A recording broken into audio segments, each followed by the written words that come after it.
Hello and namaste, my name is Nidhi Nagori and welcome back to my channel. If you're seeing a change of backdrop, that's because I'm actually in Quebec City while filming this video. This topic has been on my mind for so long and I just wanted to film it and get it out there for you guys, which is why actually filming this video from a location which I hadn't expected to do any shooting from. In today's video, we're going to talk about yet another country that has liberalized its immigration policies very recently to allow more foreigners to enter in their workforce. If you're interested in knowing which country it is and how you can apply for it, then make sure you stick around.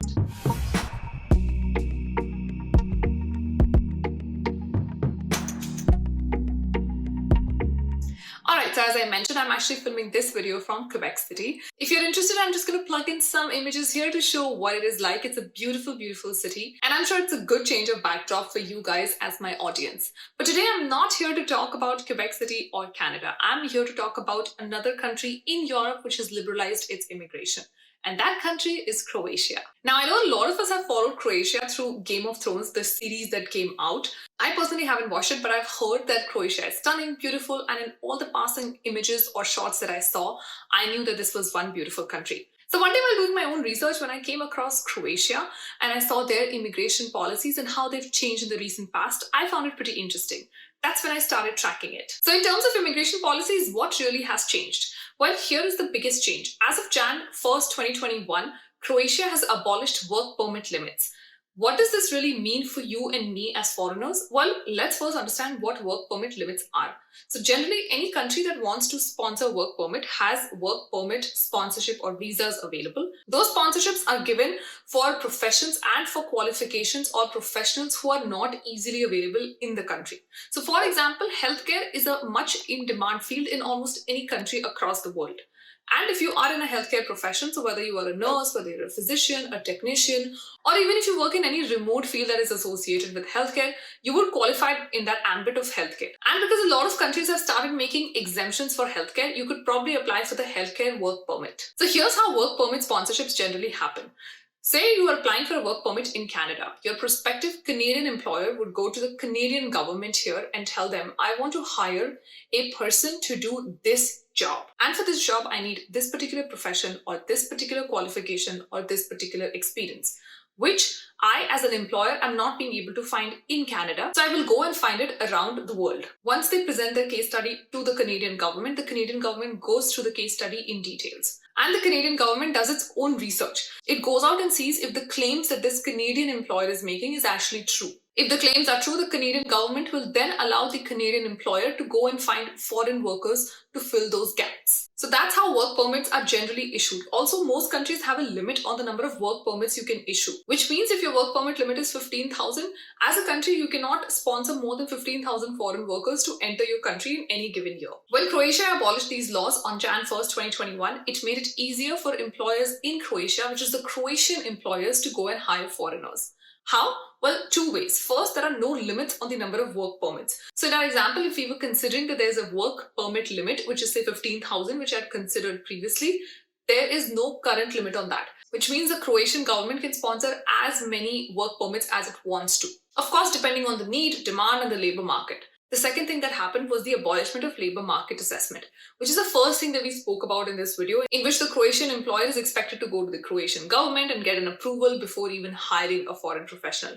Currently, if a Croatian employer is able to find any talent across the world, they can simply get the talent on board. There is no need for them to go to the government, get an approval, and then get the talent on board. So in simple terms, what it really means is that you, as a foreign worker, irrespective of your home country, you could be in India or anywhere in the world, as long as you find an employer who is willing to just take you in, that's all you need. You do not need any of the other formalities. And it's actually because of the formalities that most employers across the world don't hire people. It's the bureaucracy that makes it difficult for employers to hire the right talent. Once you remove this bureaucracy, as an employer and as an organization, everyone wants the best talent. So as long as you are the best talent for them, it doesn't matter. They will sponsor you to move to Croatia. The reason why I really wanted to make this video is because I genuinely know as an immigrant that this is a very important step. It makes the entire process of getting a work permit so easy. And here are 3 ways that I recommend you should start searching for your job in Croatia. The first one is the government website. So the government of Croatia, the Croatian government, They have launched an entire website to make sure that they can hire foreigners, that they can attract foreigners to their country. I'm going to be adding that link in the description box below so you can go and check it out. But I'm also going to be putting up some montages here for you to check. So here's what I recommend. Always go and sign up for email alerts. Always make your profile, upload your resume, do the basics so that if there is any opportunity that comes up on that website itself, you will be notified of it. The good thing is that this website is specifically to hire talent which is not available in Croatia. So if you are seeing something that's up there, I think your chances are already pretty good. The second way is a standard way, which is applying through online stuff like LinkedIn, Indeed. Of course, I recommend it, but only to a certain limit. I personally believe that networking can take you to places that these websites and these portals cannot. So see if you can network, see if you can build up a small network in Croatia itself, and then try applying through them. I think LinkedIn is the most effective only in those cases. But there are some local Croatian websites that are pretty good with this recruitment space, and I'm going to be linking some of them up here for you to see. If you are interested, go check these websites out. Some of them are in English and some of them are not. They may be in Croatian, so I always recommend that you open a tab of Google Translate on one side so that you can copy, paste things around, move things around. That will make your entire process of job search very seamless. Which also means that I recommend that you do these searches on a computer instead of a phone. Of course, you can use a phone, but it just takes more time, and I personally don't think it's extremely efficient. The third way, and something that is actually not very well liked in other countries, but in Croatia, it stands out to be one of the exceptions, that is cold emailing. So cold emailing or cold mailing or cold applications still work quite well in Croatia, which is why I'm recommending it to you. Here's how you should be doing it. So first, go ahead and make a list of some employers that you would want to work for. You can include anyone that you want. Just go look up some employers that you find in Croatia and include them in your list. If you are from my world, I obviously recommend that you put Big Fours on that list, because just moving within Big Fours or moving within consulting companies is slightly easier than moving to a completely different genre or moving to a completely different company like a fully Croatian-owned company. The more diverse your entire research list is, the better your chances are. Of course, try and include a lot of multinationals so you can at least have some sort of a benefit with your English and with your education, experience, etc. Once you've made this list, then go onto their job websites and try to figure out their HR email addresses. Generally, there is some address in the contact piece, the contact information.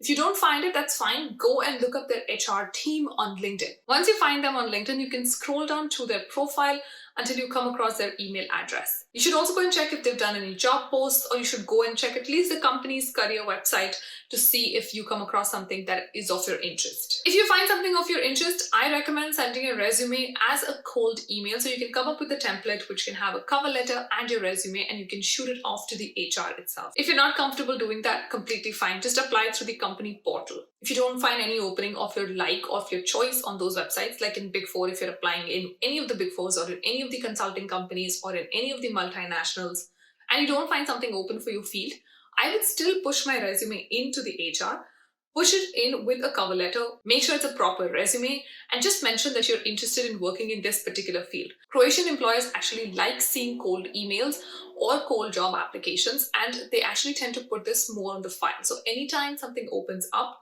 more chances of you hearing back from them. So that is also one of the ways that you can try. Now let's talk about the probabilities. What are the chances of you securing a job offer from a multinational as opposed to a local Croatian-owned business?